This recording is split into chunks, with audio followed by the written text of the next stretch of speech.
media literacy and being able to read stories and why they matter to you and what they are trying to convey is a very important skill for us to have.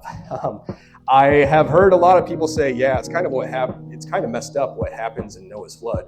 And I always kind of have to rewire my brain, because ever since I was a child, Noah's flood wasn't supposed to be this story of mass destruction and wiping out the land. Noah's flood is actually a story of hope, where there's so much evil, bad, and terrible things in the world that God says we're going to wipe the slate clean.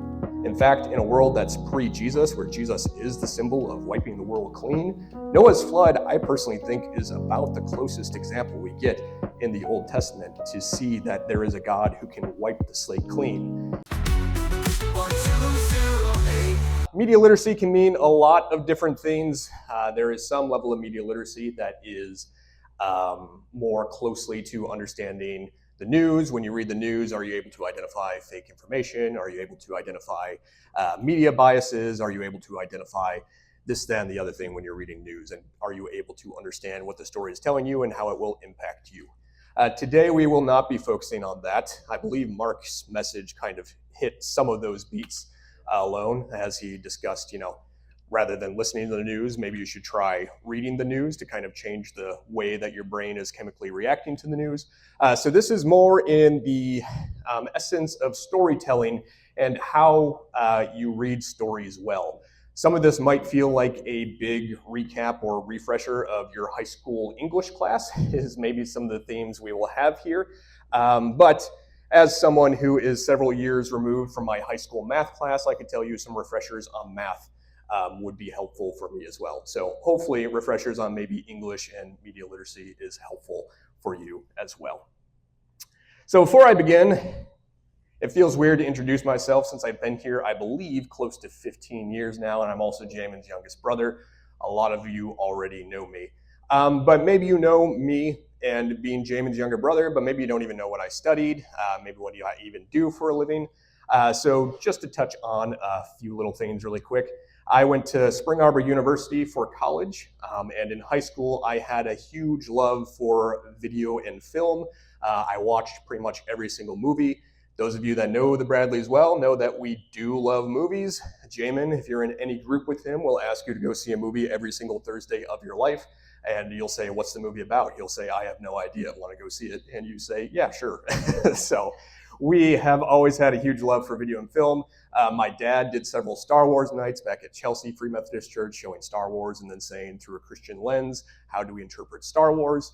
And many different other movies. So movies has always been kind of integral to our life and how we understand. And the Bradleys are big on consuming media.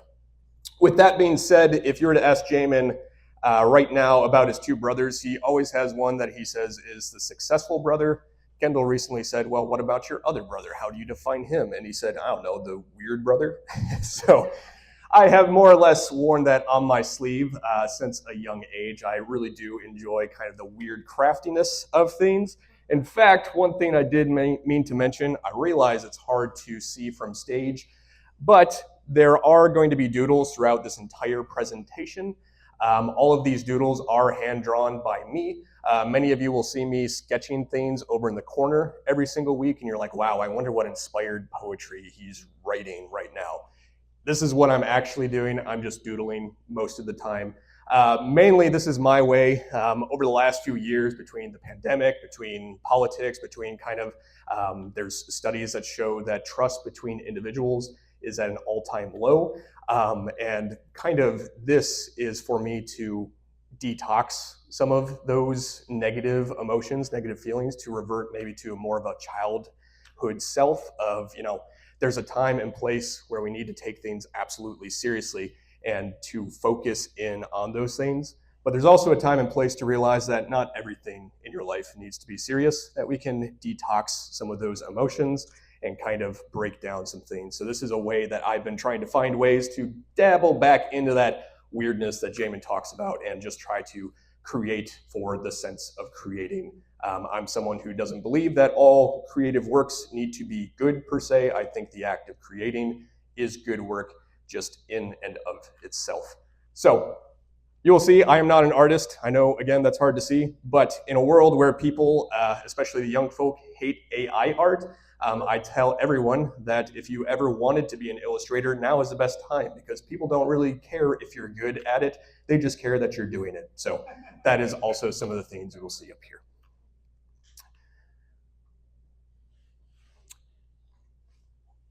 So with that, I've noticed several things throughout the last few years of kind of media literacy going in a strange direction. So I kind of want to focus on the first idea of what is traditional media literacy. How do we read stories? So the first way that I think we read stories is through the traditional lens of fables, mythology, storytelling, traditional media literacy. Um, these are just a bunch of points of different ways that you read stories and you understand stories when you're reading through them. A lot of these terms, like I said, might feel like your high school English class and you're already familiar with a lot of them, but just going through them, we have things like allegory. One of my favorite allegories when I was young was the tortoise and the hare, right? So this is all about the hare believing he is self-confident, he's fast-paced, he can win and beat the tortoise, but the tortoise ends up winning because due to the overconfidence of the hare falls asleep, the tortoise ends up beating the hare. I always loved this, especially throughout high school. My teachers would always tell me, hey, when you're looking at all of the multiple choice questions, don't just circle the one immediately you see that's right. Really take your time to make sure that you're choosing the right one. What I found out later in life is, while I love the story of the tortoise and the hare, most businesses do not. Most businesses want you to be the hare. They want you to be quick, effective, and as best as you can at what you do. But I personally have always resonated with the slow and steady will win the race pace, that you want to think through all of your options to make sure you're being as strategic and best as possible to win the race, that just being the fastest isn't always the greatest. Hyperbole is overstating something to really bring attention to something. So saying I am so hungry I could eat a horse is typically the greatest example. Most people that say that I don't think are actually so hungry they can eat a horse. I at least hope they're not so hungry they could eat a horse. But that is the sentiment of hyperbole. We have things like metaphor. This is one of my favorite things to play around with. Every week throughout our last series, I had given a poem of sorts, and almost all of those poems, I'm trying to play around with this idea of metaphor. Metaphor is kind of just taking things that you see somewhere else and saying, how does that apply to my life? Things like, I think nature is sometimes the easiest things to look at for metaphor. The water refining the rock, and then the rock becomes a polished rock that becomes something of value to someone. That's a very simple metaphor where I say, hey, what is the water that is shaping me, and how do I become the polished, refined rock? Foreshadow, I tell everyone, I brag about this moment. It's one of my greatest achievements in kind of reading film. At the young age of 10, I remember watching The Incredibles in theaters, and there's one point where Edna Mode says, no capes, heroes don't wear capes. And I remembered shortly after they showcased the villain in that film wearing a cape. And I said, man, wouldn't it be funny if his downfall was the fact that he was wearing a cape? And I was right. I was very surprised that young me was able to pick up on this idea that they're planting the seeds early for you to pick up on what's to come. We have terms like deus ex machina, maybe a less known term, but this is where a hero is stuck, trapped. There's no hope for them. There's nothing they can do. And then something explodes out of nowhere, and suddenly the hero is saved, almost seemingly impossible at the task at how well they were saved. This one is often seen as tropey.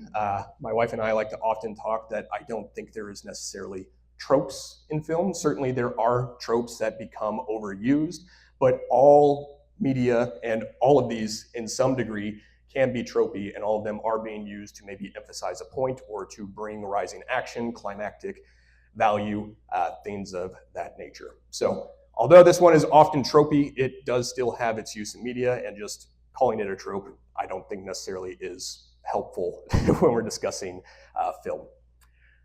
Chekhov's gun is another probably lesser known one.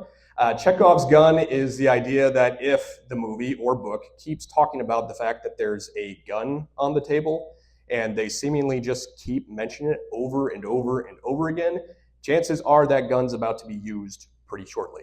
Now, this doesn't always have to be a gun. It can be any other thing. It can be even an abstract concept, such as maybe something like dread. But this idea that it keeps showing up means it probably will be used in the future. Poetic justice is, say there's someone that lives by the sword. They believe in a conquering spirit and they go around cutting down all of the nations. Well, the poetic justice of that is if all the nations rise up to him and he kind of lives and dies by the way that that person breathed. So, and then I also just have up there themes, just in general. Things like, does this story encourage bravery? Does it encourage maybe does it have more of a somber theme? Does it encourage you to, better yourself? Is it about self-reflection? All of those different things. So when we're reading stories, I think that a lot of you, since you're Christians, you're able to pick up on these. I'm sure a lot of you even have Bible stories that really have resonated with you, and you're already picking up on some of these themes. Since I studied communications, you wouldn't be surprised at how much of communications education is kind of just teaching you what you already know.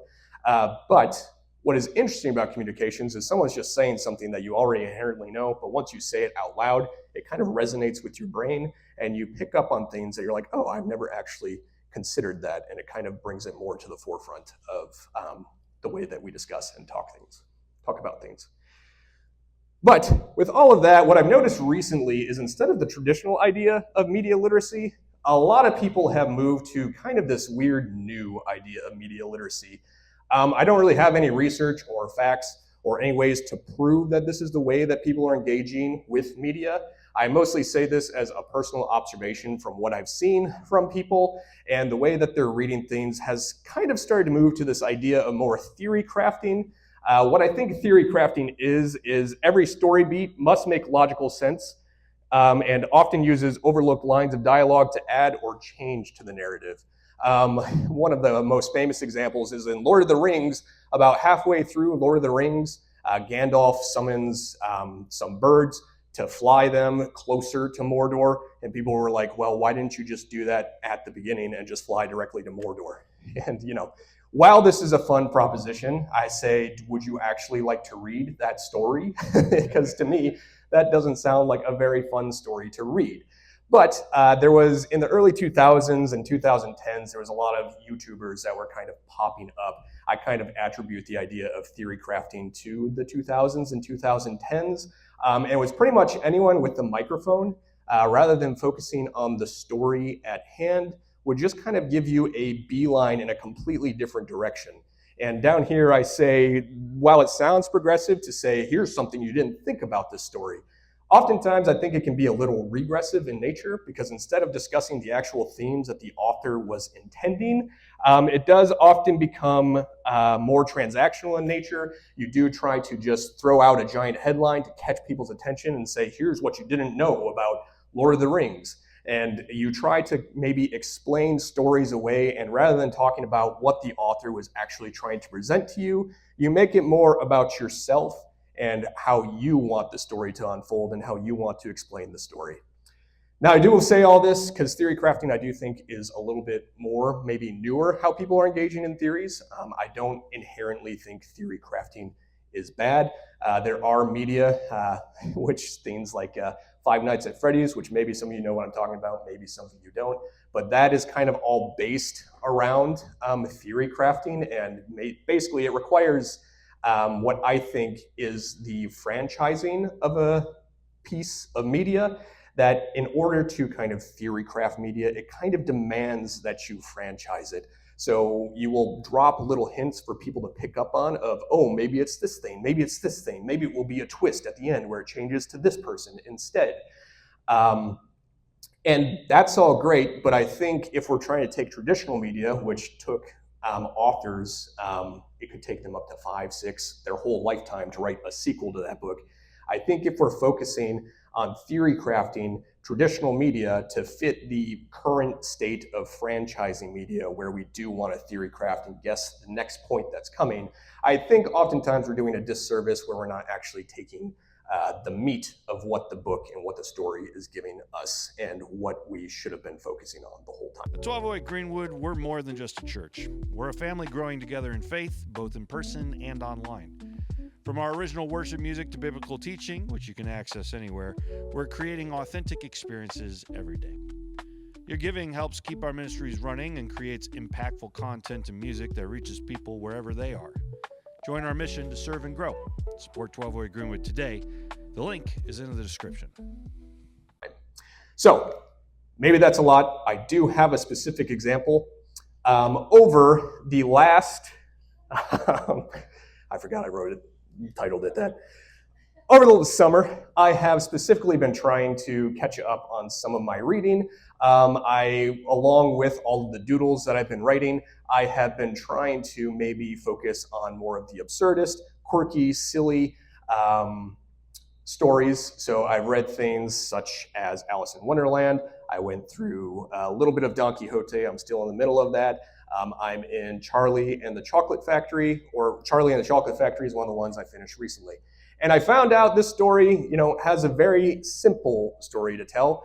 I think, sometimes we really like the more mature stories where there's gray areas and things that we need to understand and everyone's motivated by their own political agenda. Those all are great and have their own story to tell, but sometimes the simple story is just so simple that it really just tells you exactly what you need to know and helps resonate with you to maybe propel you in a better direction for your life. So I call this Willy Wonka and the Chocolate Hell. The reason for that is I noticed Willy Wonka actually follows a lot of similar plot beats to Dante's Inferno. I recently found out Roald Dahl was actually a horror author before he became a children's author, which maybe you're like, wow, that's crazy. But after you read Willy Wonka, you're like, no, that makes sense. Because he does some pretty crazy stuff in that movie, all based around children. But the idea of Dante's Inferno is Dante goes into hell. And I do want to say this, Dante's Inferno has no biblical precedent. There's been a lot of people that have believed Dante's Inferno has biblical precedent and have kind of construed Dante's Inferno with the literal depiction of hell in the Bible. These are two very separate things. So take Dante's Inferno with media literacy, knowing what it is trying to tell the reader. It is trying to tell the reader, as Dante goes through hell, he sees a lot of people and the way that they lived in their life. They are being tortured eternally by, basically the acts of sin and atrocities that they've done against another person. So if someone lived a very wrathful life, they are now living with wrath done against them. Again, I say this is not actually how the Bible depicts it, but I do think it's very clear what Dante is trying to get at is, hey, how you live your life does have consequences. Try to avoid doing these 7 deadly sins. Try to live a better life.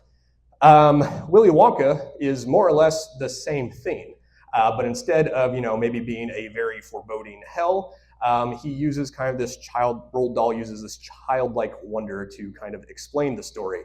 People like Augustus Gloop is so stuck with consumption that eventually consumption is his downfall when he goes into the chocolate river. You have people like Violet Beauregard who believes she wants to set the world record for chewing gum. So when she sees Willy Wonka has brand new chewing gum, she feels like it is owed to her and immediately takes it and starts chewing it. That ends up being her downfall. You have people like Mike TV, who is so obsessed with entertainment that when Willy Wonka shows that he has a new way of entertainment, Mike TV feels like it is owed to him to be part of this new entertainment. And kind of all of their things are more or less what leads to their downfall. With that, I also believe, I think Roald Dahl is trying to get at it's not quite as maybe foreboding as Dante's Inferno, but he's trying to get at this idea of poetic justice and be careful, and more or less he's trying to get at the idea of don't be a spoiled brat, and he showcases all the ways that he believes that you can be a spoiled brat and how you can be not a spoiled brat, which is, in this case, Charlie Bucket, who Charlie Bucket has nothing going for him. His family has no money. He's kind of, they're so poor that they have to eat cabbage soup.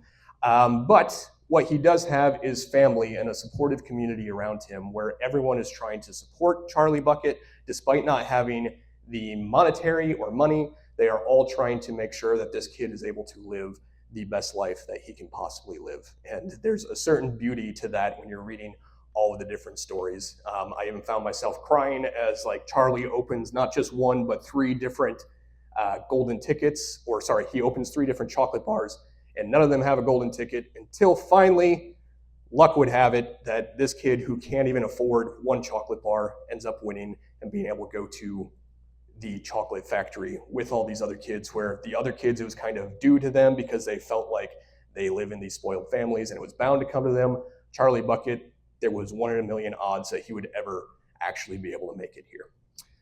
But what if I took all the beauty of what Roald Dahl is trying to say, and what if I read this with maybe a different intent? What if I just wanted a lot of people to click on my YouTube video to believe I was smarter than Roald Dahl? What I end up coming to the conclusion is that Grandpa Joe is evil. Ben saying, yeah, absolutely. Why do I know that Grandpa Joe is evil? Well, I have three supporting arguments for it. The first one is that he buys a candy bar for his grandson despite his family starving from cabbage water. Does that really seem like a good use of your finances to buy your grandson a chocolate bar when your whole family could die from starvation by the end of the winter? I don't know, Grandpa Joe. You seem a little questionable to me.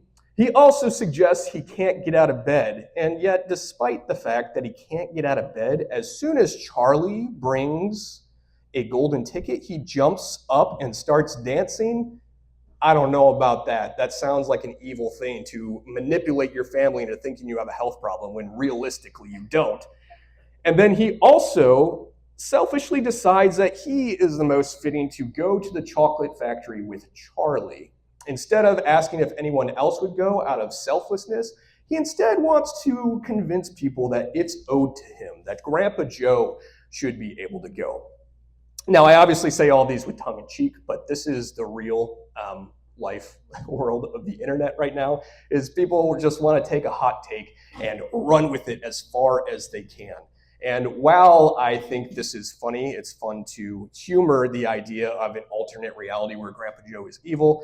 This is ultimately where I get to the point where I feel like this is more regressive than it is progressive, because rather than talking about the themes on the previous slide that I just told you about that really resonate with me, and we can have a thoughtful conversation about what is the benefit of the way that we're looking at this story and how can it inspire me to do better. Instead, we're just kind of grabbing a hot take and running with it to make people feel like we're smarter than the original author. And I think it does a disservice to the author and the work that they put in. In fact, all of these things with good media literacy can be explained away. The first one being buying a candy bar for his grandson despite starving from cabbage water, really more or less is because Grandpa Joe wants the only person in his family who hasn't been run down by the world, who's still good faith Charlie, to feel like he should get something good just like all the other kids deserve to have something good. Suggests he can't get out of bed despite dancing immediately after Charlie gets the golden ticket.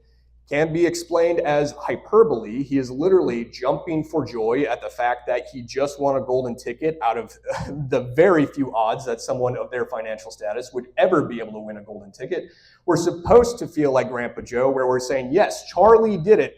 And, Roald Dahl plays around with a lot of satirical and, overemphasized points where he wants the audience to feel like, wow, that's absolutely crazy, where this 96-year-old man who's been in bed for 20 years jumped out of bed. That's kind of the whole point that he's trying to get at, is this is so incredible.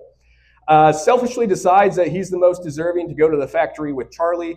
The story up to this point has been about Grandpa Joe, and it's been about Charlie. So we could certainly spend a whole chapter where the family fights and debates who gets to go to the chocolate factory. I don't think that's a chapter that's necessary. I don't think it adds any value to the story. So we just kind of skip over that and just say, yeah, Grandpa Joe's going to the factory with the story. The story's been based around these two the whole time anyway. I thought maybe I was the first one to read this book this way, and I was actually surprised to see, you can't see it, but there's an entire subreddit of people that talk about, the subreddit's called Grandpa Joe Hate, and it's all about people that hate Grandpa Joe and think that he's evil. And I say, I think you have poor media literacy. And this person even says, it's pretty obvious from how Roald Dahl wrote this book that Grandpa Joe's written to be an evil person, and we should hate him because he jumped up for joy when Charlie brought him a golden ticket, despite saying that he is stuck with a sickness for 20 years.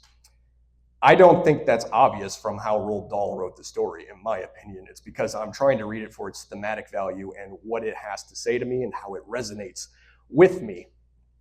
I went back a slide. But I will say, a lot of this Grandpa Joe Hates subreddit is actually based on 1970s Grandpa Joe from the film, which I do argue is maybe not a paragon of good. Maybe he is meant to be a little bit morally gray. Oftentimes when people change the source material from the book to the movie, a lot of people have gripes with it. They say, Grandpa Joe was a good person in the book. Why did they change it so much? I actually am not of the nature to believe that changing the source material from book to a movie is necessarily a bad thing. Sometimes I think changing it from a book to a movie is intended to emphasize maybe a different point that was overlooked in the book. Specifically, Grandpa Joe in the 1970s movie convinces Charlie to grab Willy Wonka's fizzy drink, and they almost rise to the ceiling before the Deus Ex Machina that they find out that they can burp to float back down to the bottom. But it's a very tense moment where Charlie might die, and I believe this is put into the story to create maybe a little bit more climactic action, because I don't believe the original book has a ton of that, and when you're watching a movie, you want some of that climactic action, so I believe that is put in there for that intent. At the end of the movie, Grandpa Joe also takes an everlasting gobstopper, and he says, come on, Charlie, we're going to take this and we're going to give it to the spies and make millions off this and make Wonka eat his words, because they all signed a contract and they didn't know they signed the contract, which rule one is to always read the contract to make sure you know what you're signing. But Grandpa Joe tries to convince Charlie, hey, we don't owe this guy anything. We should just take our gobstopper run and make the money. Charlie, out of the goodness of his heart, decides that he's going to take the gobstopper, and despite the money and value that he can make off the gobstopper, from the goodness of his heart, he's going to return it to Willy Wonka and say, you can have it. I think Grandpa Joe, the reason why he is the antagonist is, in a movie, sometimes it's hard to show the good-natured value of a child. I believe this creative decision was made in movie form to really emphasize the goodness of Charlie, that even though his parental figure is telling him to do the opposite, Charlie sees all of the spoiled, rotten brats in the world and doesn't want to become one of them, and giving the gobstopper and taking the money makes him no better than the spoiled, rotten brats who have millions of dollars, and that's not what Charlie wants. So I do say Grandpa Joe from 1970s, little morally gray. I think trying to say that Grandpa Joe from the book is evil is a stretch, and I think you are reading stories poorly. So with all of that, I get to the final slide of why this matters for Christians. Your Bible has lots and lots of inspiring stories. Stories that should resonate with you. If you're a Christian, I think media literacy and being able to read stories and why they matter to you and what they are trying to convey is a very important skill for us to have. I have heard a lot of people say, yeah, it's kind of messed up what happens in Noah's flood. And I always kind of have to rewire my brain, because ever since I was a child, Noah's flood wasn't supposed to be this story of mass destruction and wiping out the land. Noah's flood is actually a story of hope, where there's so much evil, bad, and terrible things in the world that God says we're going to wipe the slate clean. In fact, in a world that's pre-Jesus, where Jesus is the symbol of wiping the world clean, Noah's flood, I personally think, is about the closest example we get in the Old Testament to see that there is a God who can wipe the slate clean. And I'm sure all of you have had moments where you wished the world could just stop and be wiped clean. And a lot of people, me included, when I was going to high school to college, there was this whole thing where I could reinvent myself and become someone new. That a cleansing flood was very nice to kind of be like, hey, I don't have to be the same person. We can start something new here. So Noah's flood being a story about, a bunch of people dying, I think is, again, that kind of regressive take, where the progressive take is to say, what is the actual theme? In case you didn't catch the theme of hope and, love, it even ends with a rainbow saying God will never do this amount of damage again, which I think is literally saying, if you missed the point, here's a rainbow, and I'm going to tell you literally what it means. So things like King David being a vile man, that is the point of King David. Nathan even goes and tells him a giant parable to King David, and King David said, who is this man that you just told this parable about? I want him killed. And Nathan says, your media literacy is bad. This story is about you, King David, and here is why. And King David has to be like, oh, I wish someone could have explained that to me. And now he realizes the sin and terrible things on his life. Job is usually a hard one for people to wrestle with, to be like, wow, there's a lot of bad things that happen to Job. Job, I think, is about faithfulness through the trial and struggle of your life. And I think that's the theme, is saying, what if the worst thing happened to you? How would you find ways to still be faithful through the struggle? All of us, having gone through COVID, I think, know how we find ways to stay faithful through the struggle as things are harder than we would like them to be.